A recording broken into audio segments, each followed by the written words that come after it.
The Selfish Giant, Oscar Wilde. Short story. Every afternoon, as they were coming from school, the children used to go and play in the giant's garden. It was a very lovely garden with soft green grass. Here and there over the grass stood beautiful flowers like stars. And there were 12 peach trees that in the springtime broke out into delicate blossoms of pink and pearl, and in the autumn bore rich fruit.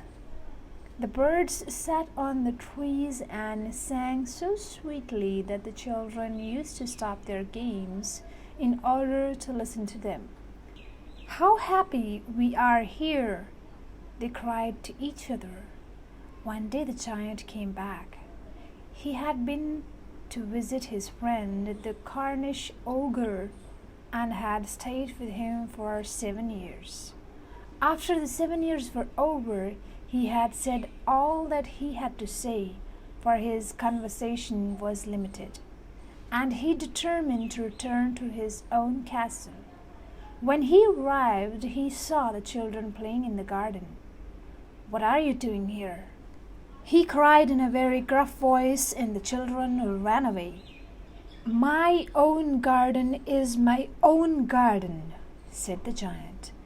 "Anyone can understand that, and I will allow nobody to play in it but myself."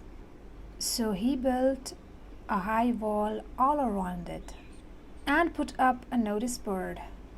"Trespassers will be prosecuted." He was a very selfish giant.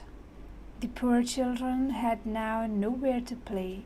They tried to play on the road, but the road was very dusty and full of hard stones, and they did not like it. They used to wander around the high wall when their lessons were over and talk about the beautiful garden inside. "How happy we were there," they said to each other. Then the spring came. All over the country there were little blossoms and little birds. Only in the garden of the selfish giant it was still winter. The birds did not care to sing in it as there were no children, and the trees forgot to blossom. Once a beautiful flower put its head out from the grass, but when it saw the notice board, it was so sorry for the children that it slipped back into the ground again and went off to sleep. The only people who were pleased were the snow and the frost. "Spring has forgotten this garden," they cried. "So we will live here all the year round."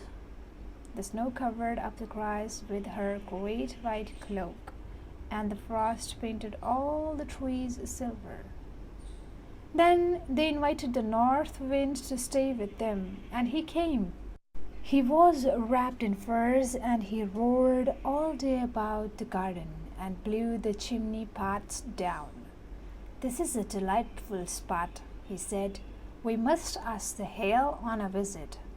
So the hail came. Every day for 3 hours he rattled on the roof of the castle till he broke most of the slates, and then he ran round and round the garden as fast as he could go. He was dressed in grey, and his breath was like ice.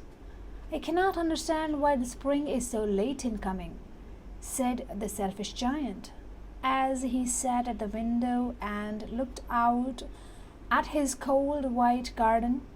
"I hope there will be a change in the weather." But the spring never came, nor the summer. The autumn gave golden fruit to every garden, but to the giant's garden she gave none. "He is too selfish," she said. So it was always winter there, and the north wind and the hail and the frost and the snow danced about through the trees. One morning the giant was lying awake in the bed when he heard some lovely music.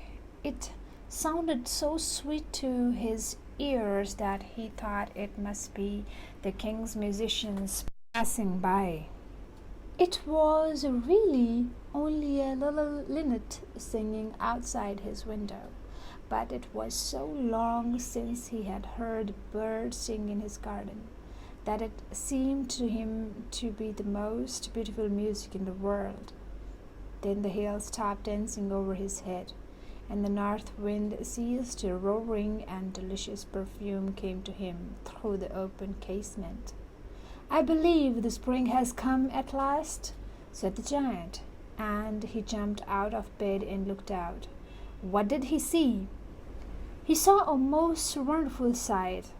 Through a little hole in the wall the children had crept in, and they were sitting in the branches of the trees. In every tree that he could see there was a little child, and the trees were so glad to have the children back again that they had covered themselves with blossoms and were waving their arms gently above the children's heads.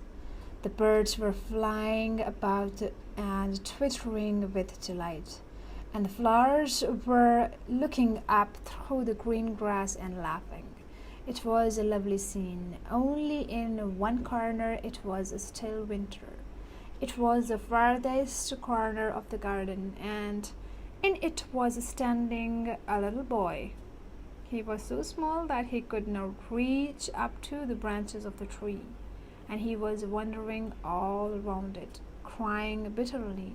The poor tree was still quiet, covered with frost and snow, and the north wind was blowing and roaring above it.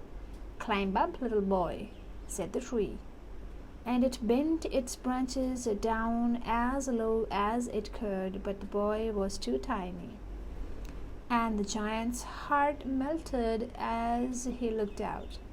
"How selfish I have been," he said. "Now I know why the spring would not come here. I will put that poor little boy on the top of the tree, and then I will knock down the wall, and my garden shall be the children's playground forever and ever." He was really very sorry for what he had done. So he crept downstairs and opened the front door quite softly and went out into the garden. But then the children saw him.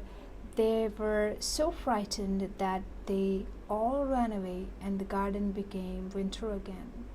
And the little boy did not run, for his eyes were so full of tears that he did not see the giant coming.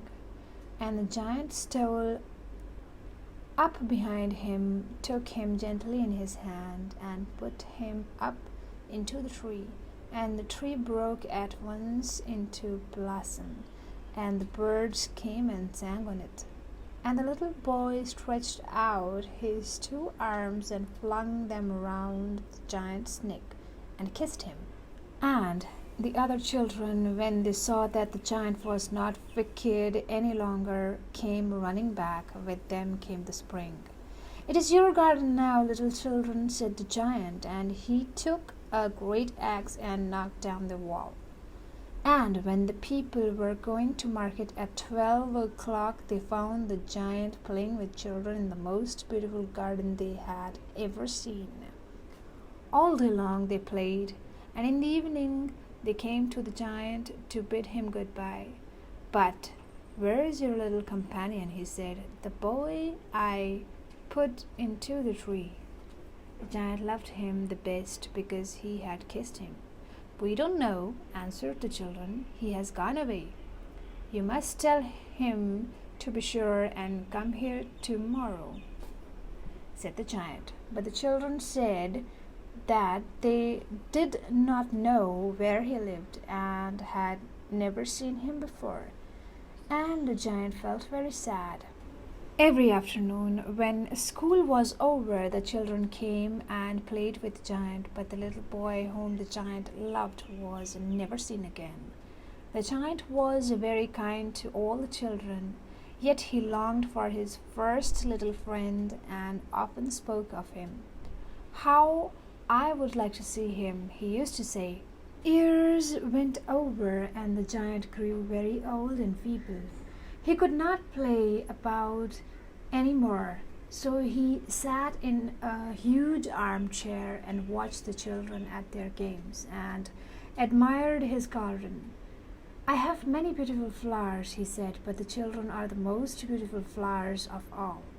One winter morning he looked out of his window as he was dressing. He did not hate the winter now, for he knew that it was merely the spring asleep and that the flowers were resting. Suddenly he rubbed his eyes in wonder and looked and looked. It certainly was a marvelous sight. In the farthest corner of the garden was a tree quite covered with lovely white blossoms. Its branches were all golden, and silver fruit hung down from them, and underneath it stood the little boy he had loved. Downstairs ran the giant in great joy and out into the garden. He hastened across the grass and came near to the child, and when he came quite close, his face grew red with anger, and he said, "Who hath dared to wound thee?" For on the palms of the child's hands were the prints of 2 nails, and the prints of the 2 nails were on the little feet. "Who hath dared to wound thee?" cried the giant. "Tell me, that I may take my big sword and slay him." "Nay," answered the child, "but these are the wounds of love." "Who art thou?" said the giant, and a strange awe fell on him, and he knelt before the little child. And the child smiled on the giant and said to him, "You let me play once in your garden.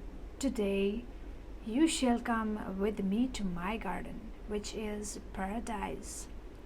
And when the children ran in that afternoon, they found the giant lying dead under the tree, all covered with white blossoms.